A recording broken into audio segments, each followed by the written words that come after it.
In 2005, a group of local activists recognized a needed presence at the Arizona Capitol to speak on behalf of its citizens to preserve our freedoms and created the Arizona Citizens Defense League. The AzCDL is made up of an all-volunteer, nonpartisan, dedicated group of men and women who work full-time testifying at committee hearings, monitoring floor votes, lobbying heavily on behalf of our more than 20,000 members. Between legislative sessions, we look for ways to improve existing laws and meet with legislators on proposed bills to provide valuable insight from the Arizona citizens' perspective to ensure that our freedoms and liberties are preserved. If you want to protect your right to keep and bear arms in Arizona, then you want to join the Arizona Citizens Defense League. Right now, I'm joined by Holly Sullivan. She's one of our guest speakers. Let me just, what do you see this? You're going to love this. You ready?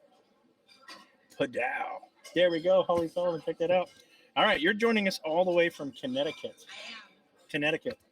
Why are you coming all the way from Connecticut to speak here in Arizona? So it's funny. This is something that Cheryl and I Oh. were just.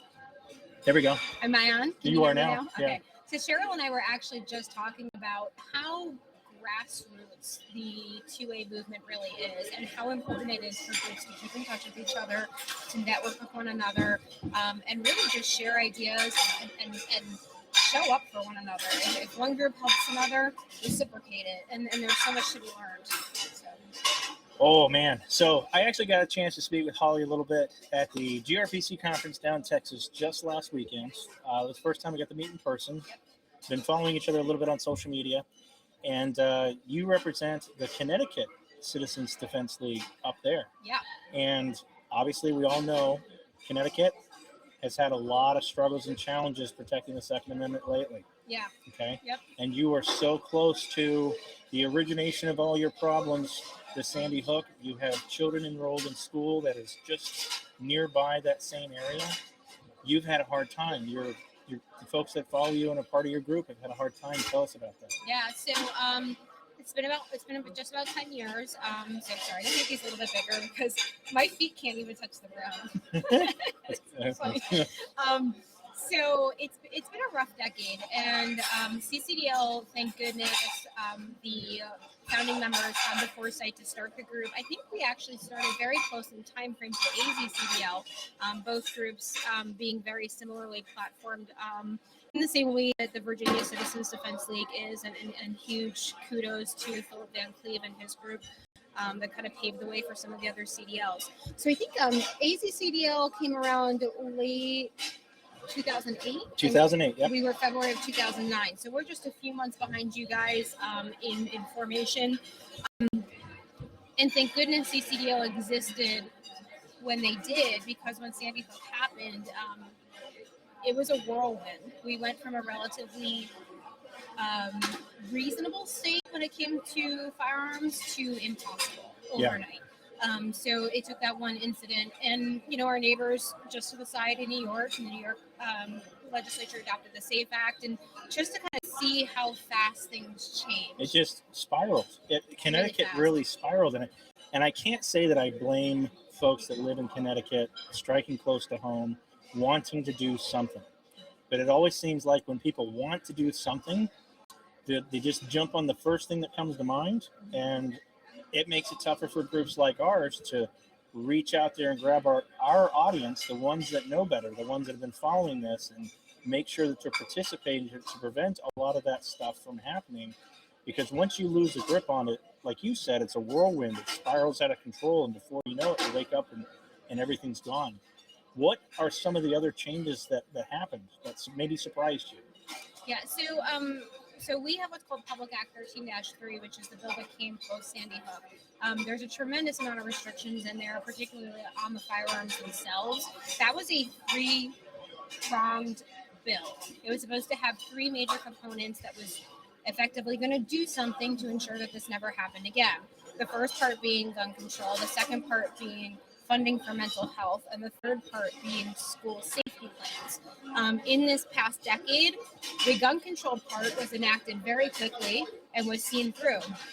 The mental health funding has still not been done, and there are still schools over 10 years later in Connecticut that have not met their social security plans. So only one part of that three-pronged bill actually has been seen through to fruition. So I think that tells you a lot about how serious they were about actually fixing the problem versus it being a gun control agenda. Yeah. So. And what steps has your group done to, like, what are you working on? What's been your biggest challenge in 2022? And what are you planning to do now that you're moving into 2023? So every year is a challenge. So in our legislature is overwhelmingly anti-2A. All houses of our government in Connecticut are all anti-2A. We have a very slim group of legislators that works with us, so they can essentially do whatever they want. But we fought really, really hard in 2022 during our legislative session. So I hate to say it, I know it doesn't feel like this to folks back home, but we have a pretty short legislative session. Our session this year only ran from February to May. Our governor introduced a massive gun control bill this past year. I spoke about it a little bit of GRPC, so I won't go into all of the details, but it was the biggest gun control bill in scope that we have seen, even bigger in scope than Public Act 13-3 was.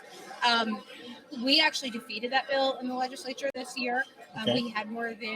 We had 2,000 folks show up and give testimony. CCDL has grown astronomically. How do you do that? So we have 43,000 members. Oh, right get now. out of here. Yeah, so that reminds me. I am so going to follow your page and scoop whatever I can. Yeah, join. Because you hear that? How many again? 43,000. 43,000 members. And how many citizens live in your state?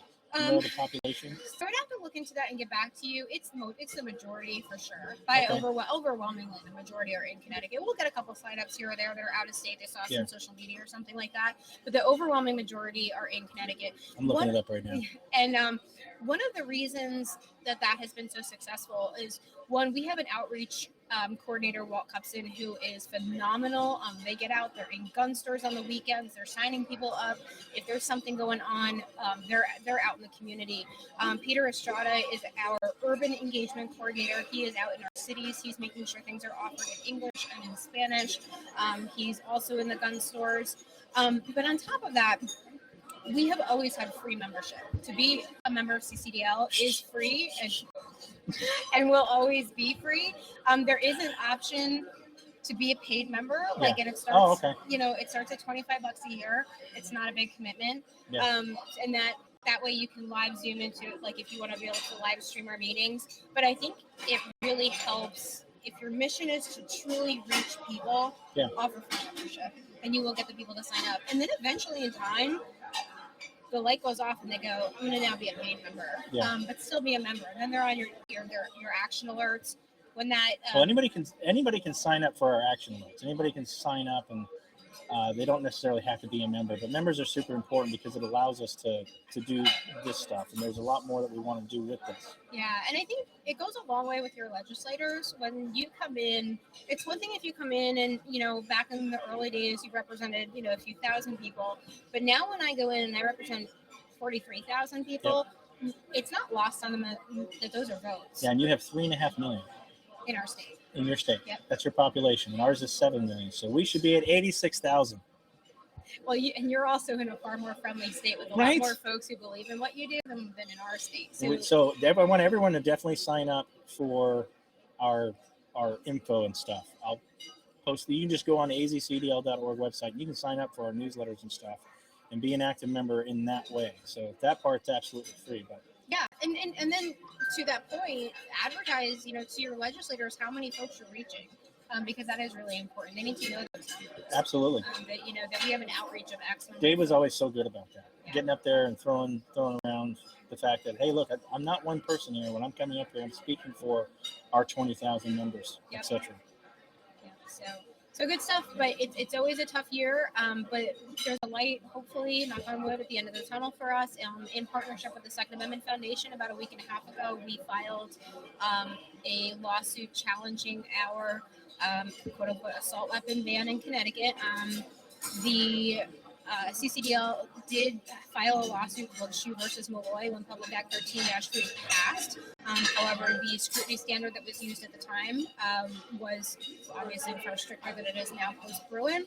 That case was not granted cert at the Supreme Court, so we are doing it again. And prayers that it's in our favor. So. Fingers crossed. So. Well, thank you so much for joining us today. I know that you're going to be speaking later. What are you going to be speaking about later? So I'm going to be answering Cheryl's questions. So Oh, whatever it is that Cheryl would like me to, it's so funny because it's a panel of us. It's going to be a panel discussion. So you never really know where the conversation is going to go. So. Oh, yeah, especially when you get Cheryl involved. Yes. So that's going to be a ton of fun. Well, again, thank you so much for tuning in for our live listeners, and I look forward to hearing the panel discussion later. We'll definitely get all that on there. Hopefully you'll get to arrange or something while you're here in Arizona before you have to jot off and go do something else. I'm sure Cheryl will take care of that for you if you need to. Awesome. It's good seeing you again. You too. Thank you very much. If you ever need anything from us here in Arizona, let us know. And likewise in Connecticut, anything we can do to help one another, it's important that we do it. Absolutely. I'm definitely going to be picking your brain about how to grow our membership and taking your words to heart, because it's super important to me anyway that we get Arizona fixed first. And if we cooperate with all the other states, then we can go after the feds and start getting back what has been taken away from us. Absolutely. And the other side's really good at that. They're really good at working together. They network like crazy. They're getting the younger generation. Yep. And that's where we need to be. We need to go in after the next generation, because in 10 years or 20 years, we're able to vote. And that's changing the scope for all of us that just want to sit down and retire and be like, all right, I did my job. Right. You know what I mean? Yep. It's never done. And you got to find your replacement. Absolutely. Who's going to do it after you? Who's going to fight? It was good to see you again. You too. Thank you so much. Absolutely. Go enjoy some of that good food. Thank you. All right, folks.